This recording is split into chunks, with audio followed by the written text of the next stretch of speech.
You said the family vacation was for everyone. I told my mom. It is. She smirked. But we didn't have enough rooms for your kids. I watched their beach photos while my kids sat at home asking why grandma didn't want them. So I logged into the shared travel account, canceled every reservation, and requested a full refund to my card. An hour later, my sister screamed, "You just ruined the whole trip." I replied, "I'm 35, a father of 2, and apparently the invisible branch of my family tree. A classic example of a scapegoat in a toxic family dynamic. My name's Nathan, and I've spent most of my adult life being the one who smooths things over. The peacekeeper, the one who understands when my mom forgets my birthday, but flies out for my sister's cat's adoption party. Yeah, that kind of narcissistic parent situation. My parents divorced when I was 12. Mom got custody of my sister, Claire, and me, but she always treated us like we were living in 2 different worlds. Claire was her golden child, the dancer, the dreamer, the one who deserved to see the world. I was the practical one, the kid who got told, "You're so responsible, Nathan. You'll understand," which was code for "you'll get less because we expect you to handle it." The financial favoritism was clear the year my parents gave my sister $1 million to start her dream business and told me that my hard work was its own reward. And like a fool, I did what was expected of an adult child of narcissistic parents. Fast forward to now. I've got 2 kids, Eli, who's 8, and Sophie, who's 6, and a wife, Lena, who's way too patient with my family's nonsense and the constant family chaos. We both work hard, live comfortably, and try to keep our distance from drama. But somehow, every time my mom and sister get together, chaos finds me like it's got a GPS signal. This feeling of being an outsider wasn't new. I still remember the night my parents invited me to a big family dinner at a restaurant. Halfway through the appetizer, they announced a major trip for Claire, completely ignoring me. The last straw began with one of Mom's family bonding ideas. She texted a big cheerful message in the family group chat titled "Family Vacation Finally" with more exclamation points than any sane person would use. Attached was a photo of a stunning beachfront resort. White sand, turquoise water, palm trees. The whole paradise package. Claire replied first, "Of course, yes. I need this so bad after my breakup." Mom followed up immediately. "I thought it'd be perfect for all of us. We'll finally spend some quality time together again." Now, I should have known that all of us didn't actually include all of us. I asked the normal dad questions. How many rooms? What dates? How much would we owe? And whether they had stuff for the kids to do. Mom said she was using the shared family money from the travel account Dad had set up before he passed. Money meant to help with family trips or emergencies. This raised immediate inheritance issues in my mind. It was one of those accounts we all technically had access to, but rarely used. "Don't worry," Mom said on the phone, her tone airy and sweet. "It's all taken care of. You just pack and show up." It felt nice, actually. For once, I thought maybe Mom wanted us there, not as an afterthought, but as part of the family. My wife, Lena, even said, "Maybe things are finally changing." We started getting the kids excited. They picked out swimsuits, talked about building sand castles, and asked if Grandma would take them snorkeling. It was wholesome until the text that shattered the potential beach resort betrayal. 3 weeks before the trip, I got a call from Claire. "Hey Nate, random question. What room did Mom put you guys in?" "What do you mean?" I asked. "Didn't she say she booked the whole thing?" "She did," Claire said, lowering her voice, "but she told me she only reserved 3 rooms. One for her, one for me and Jason, and one for Aunt Debbie and Uncle Paul." I froze. "What about me, Lena, and the kids?" "I don't know," she said with a little laugh. "Maybe you're all bunking together in the hallway." This confirmed the shocking betrayal. When I called Mom, she acted like I was the crazy one. "Oh, Nathan, don't make this a thing," she said with that performative sigh in her voice, pure emotional manipulation and gaslighting. "The resort didn't have enough rooms left. You can just join later or find something nearby." "You said it was for everyone," I reminded her, my voice tight. "It is, sweetie," she replied too cheerfully, "but I couldn't exclude your sister. She's been through so much lately." I hung up, the silence ringing in my ears.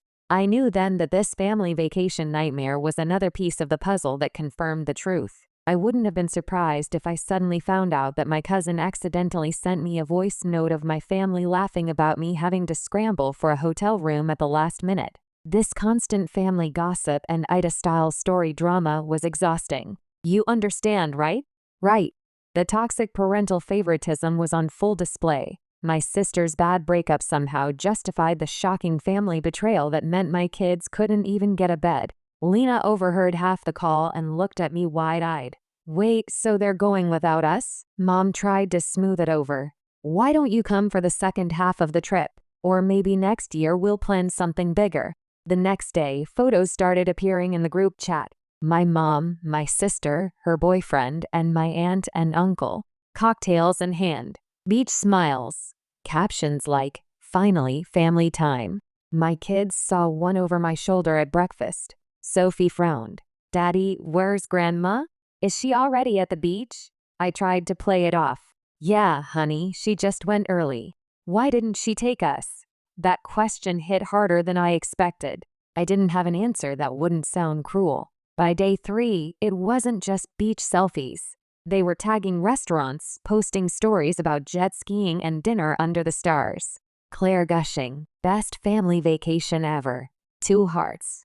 I scrolled through the pictures, jaw tight. They looked so proud of themselves. And not one text, not one call asking how my kids felt being left behind. Then I noticed something weird. One of the screenshots Mom sent to the group chat showed part of a receipt paid via a shared travel account, ref number 8824, the same account Dad had left in all our names. That night, Lena and I sat in bed, the kids asleep, the glow of my phone lighting up her face. "You're telling me they engaged in misuse of shared funds for this trip?" she asked, her voice calm but deadly. "Financial betrayal," I whispered. "And guess who manages that account?" "Mom." Lena's eyes narrowed. "So we basically paid for them to exclude our kids." I laughed bitterly. "Yeah. And they didn't even try to hide it. This is peak entitled family drama." For the next couple of days, I tried to let it go. I told myself it wasn't worth it. But every time I saw another post, a sunset dinner, my mom captioning, "So grateful for my family," something in me cracked a little more. The final straw came when Claire sent a photo to the group chat of my mom holding a coconut drink. She'd captioned it, "Grandma of the Year." Eli saw it. "She's Grandma of the Year, but she didn't even come to my school concert," he said quietly. That one broke me. That was the last straw in this narcissistic mother saga. I walked out to the porch, took a deep breath, and opened my laptop. The shared account was right there, still accessible. I checked the transaction history. Resort booking, restaurant prepayments, car rentals, all charged through it, all refundable, all under my name as co-owner. I stared at the screen for a long time. Then my phone buzzed again. Another photo from the beach. Claire and Jason clinking glasses. Mom smiling like she just won something. I don't even remember clicking cancel. It was instinctive. I initiated the epic vacation revenge. Refund requested. Reservation gone. Flights refunded. Car rentals canceled. Within minutes, I got confirmation emails. Money flowing back into the account. Then I transferred the balance to my personal card. A half hour later, the group chat exploded.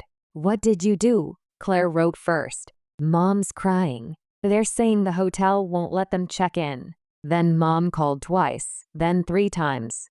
I didn't answer. When I finally picked up, her voice was trembling, not from sadness but fury. "Nathan, you just ruined the entire trip." I leaned back in my chair, watching the refund confirmation emails roll in. This was the ultimate act of setting boundaries with a toxic family. "You said it was for everyone," I told her calmly.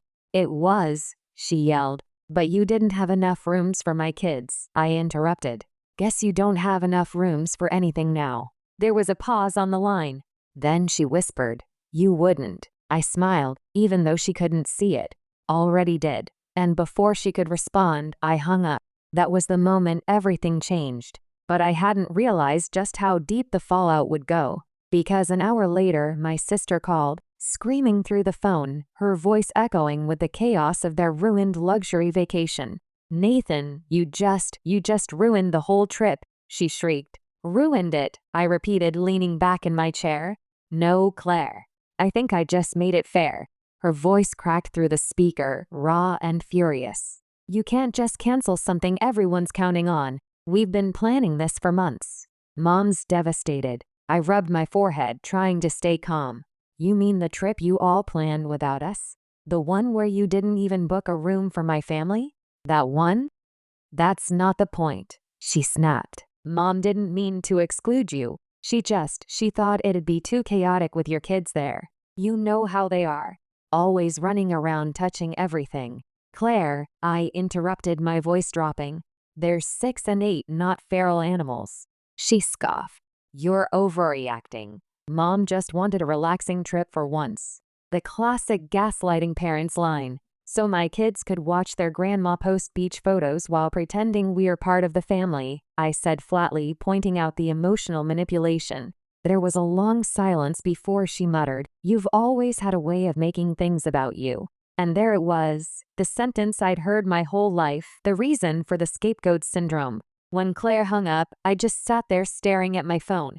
Lena walked in a minute later holding a mug of tea. That was her. Yeah, I said quietly. According to Claire, it's my fault they planned a family vacation that didn't include us. Lena sighed, setting the mug down beside me. It's always your fault with them. She was right. It always was. By evening, the group chat had turned into a full-blown narcissistic collapse.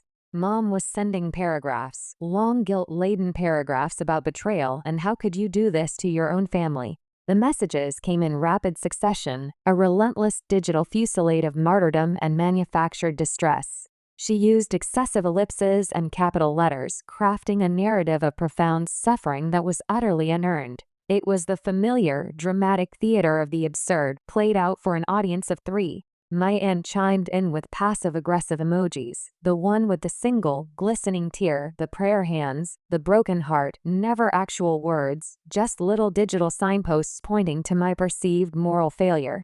And my uncle, bless him, the perpetual, exhausted peacemaker, just wrote, "Let's all calm down," a plea swallowed instantly by the rising tide of manufactured panic. The funny thing, the thing that truly crystallized the whole rotten dynamic, was that no one once said sorry. Not once. The idea of their accountability was as alien to them as a genuine apology. The next day, I woke up to 10 missed calls from Mom, her name blazing on the screen like a siren in the early morning quiet. Then a voicemail.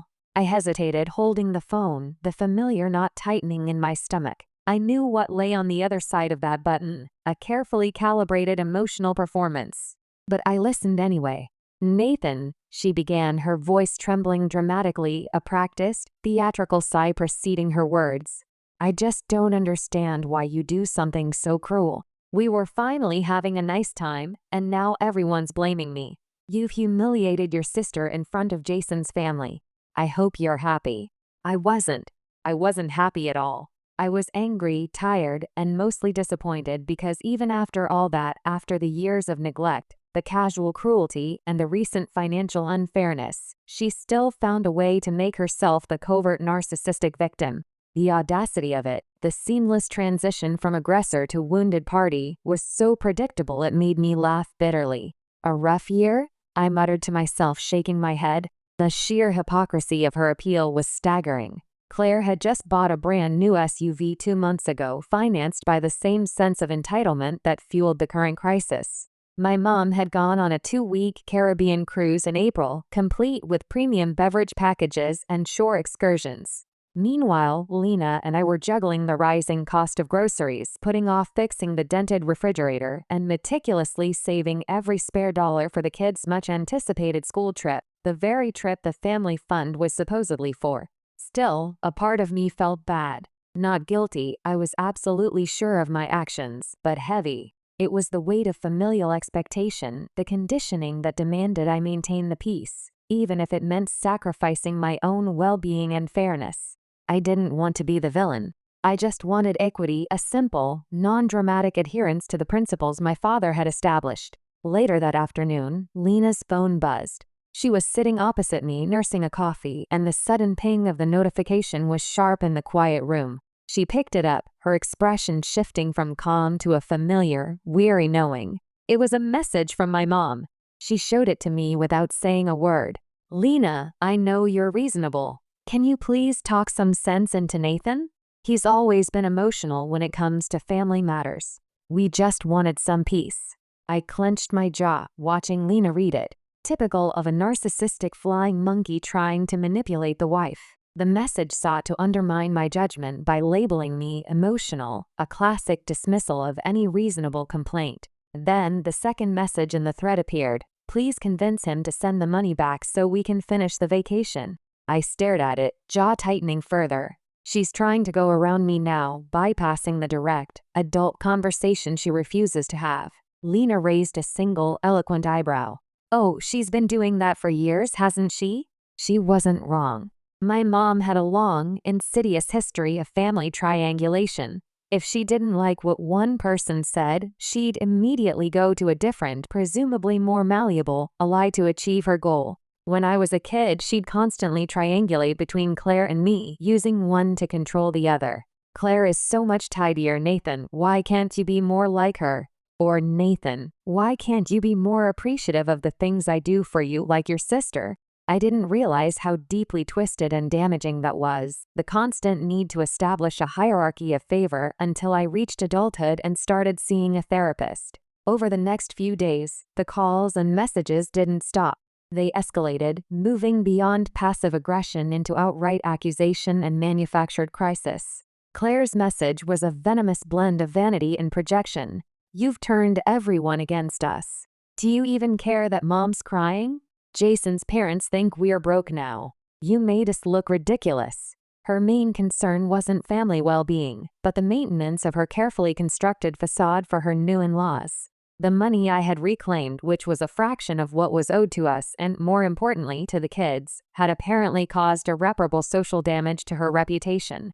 Mom's final salvo, delivered via a blistering text message, hit harder. I never should have let you near that account. Your father would be ashamed. If you had any decency, you'd fix this before it's too late. The final line was a classic narcissistic abuse cycle tactic, using guilt, shame, and the authority of a revered figure to force compliance. Dad would be ashamed. He'd been gone 6 years, but that line still hit like a poison dart. He was the only one who'd ever made me feel seen, heard, and genuinely valued in that family. He was the only one who understood the concept of true, non-transactional fairness.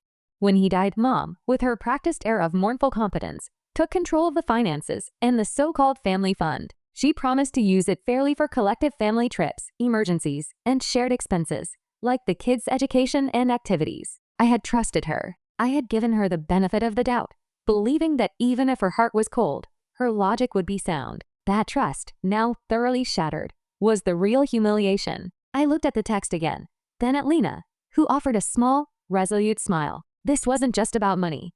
It was about finally cutting the thread of a 6-year lie. I picked up my phone, not to reply to my mother's manipulative missive, but to draft a final, factual email, not a defense, but a clear statement of boundaries and a full accounting of the fund's misuse. The silence, I realized, was the only real power I had left. I would not be her emotional hostage any longer. The collapse was hers. The rebuilding was mine. Turns out she'd just been quietly using it for her favorites. The realization, slow at first, then rapid and nauseating, began when I accessed the online banking portal for the shared family fund. My father had set it up with the intention of transparency and mutual benefit. My mother had clearly seen it as her private slush fund, accountable to no one but her own arbitrary whims. Out of curiosity, a desperate need for confirmation of the injustice I already suspected, I started digging through the account's history. My stomach turned, a cold, hard knot of betrayal tightening with every scroll. There were charges going back 2 years, a relentless parade of expenditures that had nothing to do with shared family well-being or emergencies. Flights to Miami, expensive hotel stays in boutique locations, spa retreats, high-end restaurant bills, even a wellness getaway Claire took to a vineyard in Napa last summer, all clearly labeled with vendors that confirmed the self-indulgent nature of the trips, and all paid for from the account that was supposed to fund all the grandchildren's school activities. None of it had ever included us. Lena leaned over my shoulder as I scrolled, her breath hitching slightly with each new entry. You've got to be kidding me. Look, there's a payment to Claire's boyfriend's gym. Sure enough, there it was, highlighted in red on the screen. A $420 annual charge from 6 months ago. Clearly a membership fee for a premium fitness club. Something inside me clicked, moving past the pain of exclusion to a stark, terrifying clarity. This wasn't just golden child favoritism, the usual, frustrating slight I had grown up with. This was outright financial abuse in a family context, a calculated and sustained misappropriation of shared resources that crossed a definitive ethical line. That evening, the realization burning a hole in my resolve, I decided to talk to Mom one last time. I needed to see if there was any sliver of humanity left, any capacity for an honest conversation. She picked up on the first ring, a testament to her anxiety over the money I had retrieved. "Nathan," she said, her voice trembling just enough to sound fragile and victimized. A subtle but masterful performance. "Please, we are finally getting settled again. But you have to send that money back. You have no idea how embarrassing this has been. Everyone is asking why we cut the trip short." "Mom," I said slowly, my voice flat, deliberately devoid of the emotion she wanted to extract. "How many times have you used the family account for vacations and personal expenses that didn't include us? Give me a number." There was a long, cold pause on the line, the silence heavier than any accusation. "What are you talking about?" She finally managed, her voice suddenly high-pitched and defensive. "Don't lie to me. I checked the records, Mom. I have the statements in front of me." Her tone hardened immediately, the fragile mask instantly cracking to reveal the steel underneath. "That account was meant for family use. Your father entrusted me with it." "Exactly," I said, meeting her deflection with logic. "Family? As in all of us. Lena and I and our children. Not just Claire's spa weekends and Jason's gym membership." "Don't twist things," she snapped, reverting to her most reliable weapon, projection. "You've always been so sensitive about these matters. You know how much harder things have been for your sister. She's single again. She needs support." "Support?" I repeated, the word tasting like ash. "Like the spa weekends, the wine tours, the lavish hotel stays?" The financial records don't show a woman in need of emergency help. They show a woman being subsidized for a luxury lifestyle. Silence. I could almost hear her brain scrambling for a new angle, a fresh narrative to justify her behavior. Finally, she sighed, a deep, murdered exhalation. "You know what? Fine, maybe I should have asked. But it's not like you've ever needed it, Nathan. You've always been fine. You have a house, a family, a good job. Why can't you just let me take care of Claire for once?" There it was again, the ultimate insidious justification. That twisted logic, a classic example of parental gaslighting that painted me, the stable, responsible son, as greedy and selfish for daring to ask for fairness. Because I was fine. My needs and, more importantly, the needs of my children, were irrelevant. "Mom," I said, my voice shaking slightly now, no longer from anger but from the sheer exhaustion of her endless manipulation. "Do you realize how it feels for my kids to see those photos Claire posts? The family trip photos, the group smiles, and wonder why Grandma didn't want them? Eli cried last night.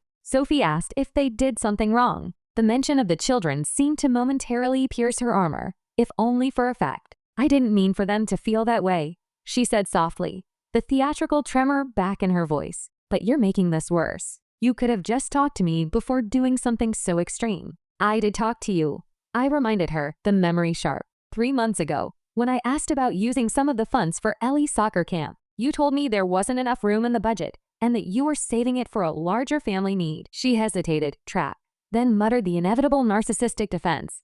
"I didn't think you'd take it so personally." At that point, I just laughed, a short, bitter, guttural sound of final surrender to the absurdity. I couldn't help it. "So, excluding your grandchildren from a family trip and funding your other child's life with shared money isn't personal? What, exactly, is personal to you, Mom?" "You're twisting my words again," she snapped, her frustration boiling over, abandoning all pretense of fragility. "You always do this. You make everything dramatic." I'd reached my limit. The cycle had been completed. The lie, the confrontation, the gaslighting, the projection. I was done with this narcissistic mother and her toxic ecosystem. Goodbye, Mom.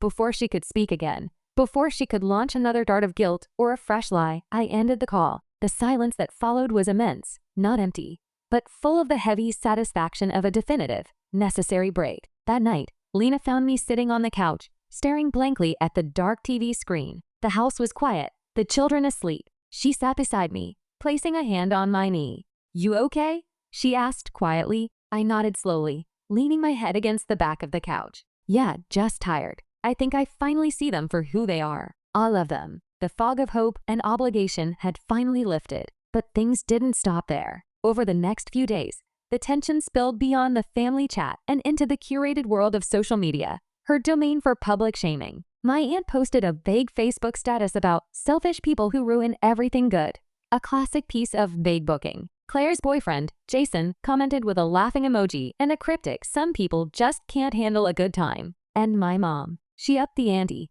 texting my deeply religious cousin, Sarah, to pray for family healing, and sent me a direct link to an article titled "The Cost of Holding Grudges: When Forgiveness is the Only Way to Peace." This was her public shaming campaign, a calculated effort to control the narrative and rally the flying monkeys to pressure me into submission. I read the text, saw the Facebook posts, and simply archived them. The old me would have engaged, defended, or felt a wave of crushing guilt. The new me just felt a detached pity. They were playing their roles in a script I had finally refused to follow. The cost of holding the grudge, I realized, was minor compared to the cost of pretending the abuse wasn't happening. I deleted the group chat, blocked the numbers, and turned my attention back to my own family, the ones who truly mattered, and the quiet, hard-won peace of a clear conscience. Then came the message that pushed everything into a new level of insanity. It arrived late at night, a single, sharp text that severed the last illusion of familial negotiation. It was from my mom again, but this time it wasn't the usual weapon of guilt or martyrdom. It was a clear, cold threat. "Since you've chosen to behave this way, I think it's best we reevaluate your access to the account. I'll be contacting the bank tomorrow to have your name removed. This is for the best, given your recent actions." I read it 3 times, the words burning into my mind. Then, a slow, deep smile spread across my face, a genuine smile of strategic victory. She had played her final, most desperate hand, and she had done so without realizing the counter move had already been executed. She didn't know that I'd already spoken to the bank hours earlier, long before I had initiated the transfer, and what I had found out would change everything. A secret family document that affirmed my inheritance rights and made her threat completely moot. When I woke up the next morning, I had that uneasy pit in my stomach, the residue of years of emotional anticipation. Lena was already up, sitting at the kitchen table with her laptop open, the glow of the screen illuminating her thoughtful expression. "Your mom posted something," she said, sliding her phone toward me without meeting my eyes, a silent warning in the gesture.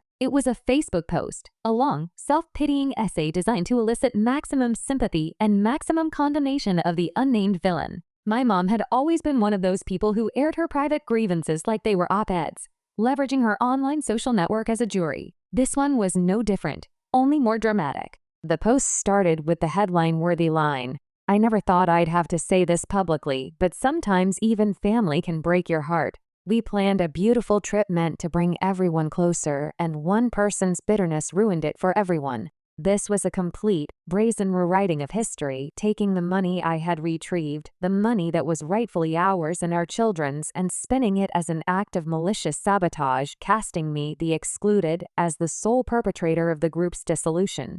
Below the text was a carefully selected picture of a pristine, sun-drenched beach with the caption, "Forgiveness is free. Pride is expensive."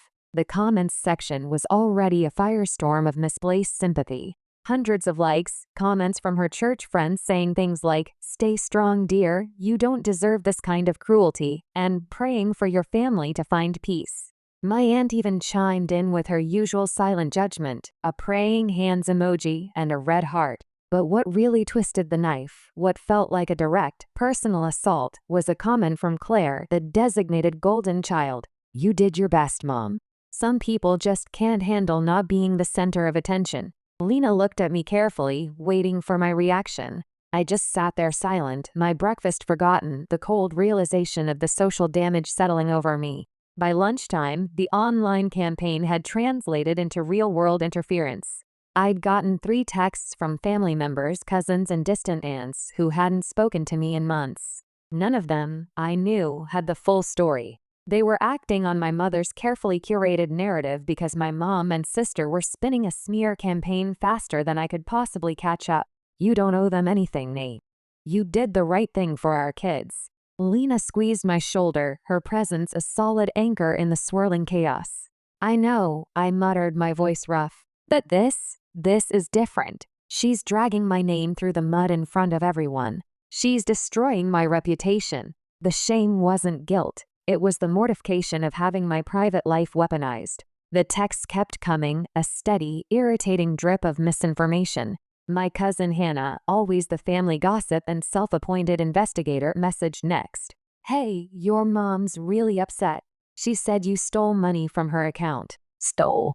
I repeated the word out loud, the legal implication of it shocking even me. Lena frowned, her eyes widening. Wait, what? Stole? I opened the message and scrolled up, the digital evidence of the escalating lie chilling me to the core. Hannah continued. She told everyone at Aunt Debbie's dinner last night that you emptied the family fund and left her and Claire stranded in the middle of their trip. This was no longer vague booking or passive aggression. This was a clear, premeditated act of defamation and public shaming. The Facebook post was the soft launch. The dinner conversation was the hard-hitting, face-to-face slander. She was actively engaging in parental alienation, using the memory of my father, and now the outright accusation of theft, to completely isolate me. The final sentence from Hannah was the full, ugly conclusion of the narrative. People are saying you've changed since you got money. They think you've gotten too full of yourself to care about family. That was the moment I realized just how far Mom was willing to go. Not only had she twisted the truth, she'd flipped it completely, turning my attempt at financial justice into an act of criminal abandonment. The initial shock gave way to a cold, hard resolve. She had tried to threaten me with the bank, but I held the real power. It was time to deploy the secret document. The document that would not only protect my rightful share but expose the true nature of her stewardship of the family fund. The time for private conversation and gentle boundaries was over. The time for a final, public, and undeniable truth was now. I picked up my phone, not to text back the flying monkeys, but to call the lawyer. That night, the digital war escalated from mere slinging of accusations to a full-fledged legal and financial maneuver. I got an email from the bank. It wasn't from my personal banker, whom I had spoken to earlier that day, but from the branch manager, the tone immediately formal and grave. My pulse quickened with a nervous energy as I opened it. The subject line was ominous. Account status update. Inquiry into shared account 501XXXX. The body read, Dear Mr. Cole, we've received a request from a co-owner, Ms. Margaret Cole, to freeze the shared travel account due to reported unauthorized transactions. As per standard policy regarding co-owned accounts facing internal disputes, we have temporarily restricted all access until the matter is officially resolved. Please contact the branch manager at your earliest convenience. The full weight of the financial abuse and family hit me immediately, a physical blow to the gut.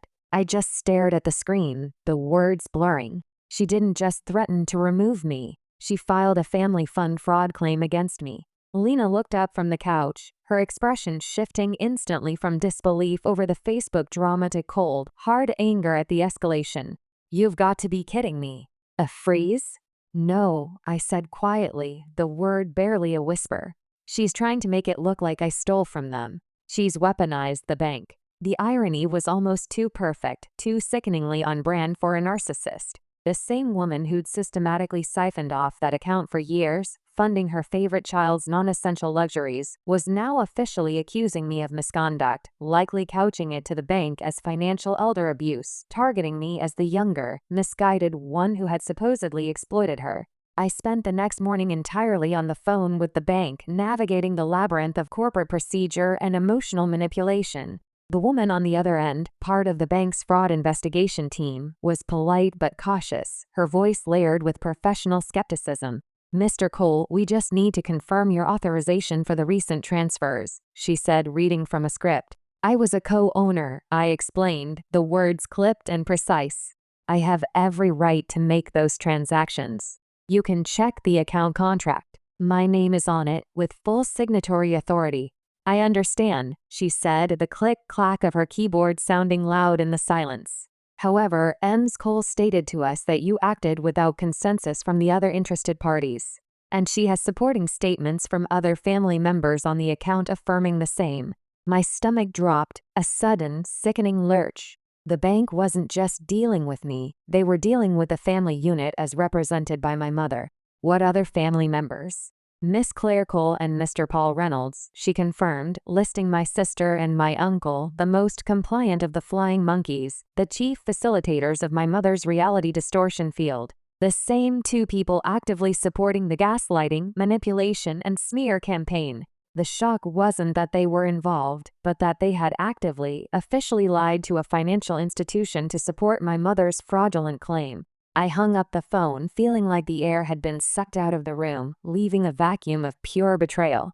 Lena sat beside me, rubbing my back, her touch grounding. "They're ganging up on you, Nate. You knew they'd turn this into a war, not a conversation."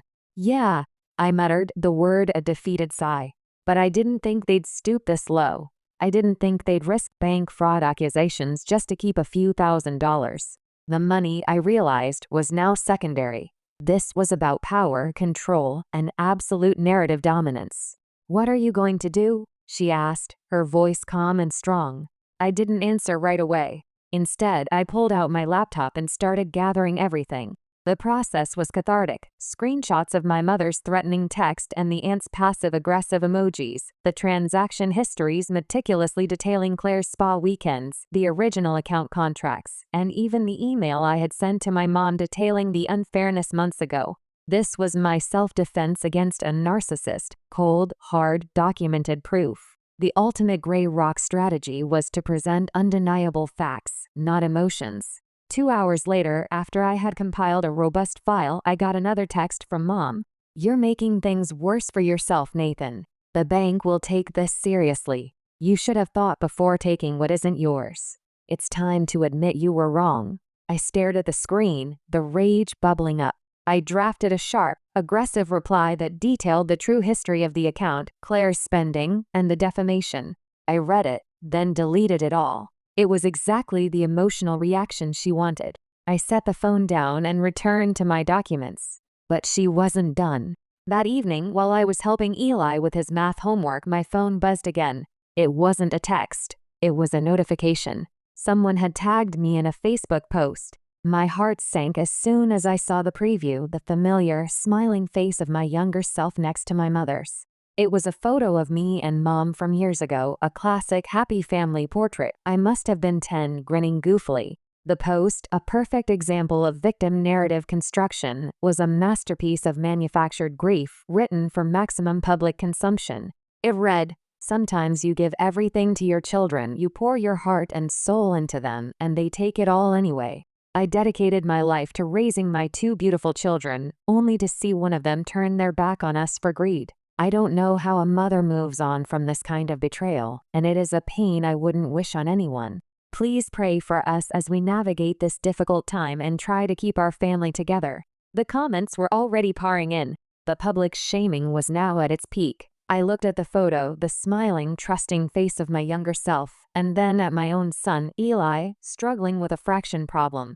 I was no longer fighting for money, or even fairness. I was fighting for my dignity, my reputation, and my right to protect my children from the legacy of this toxic, all-consuming narcissism.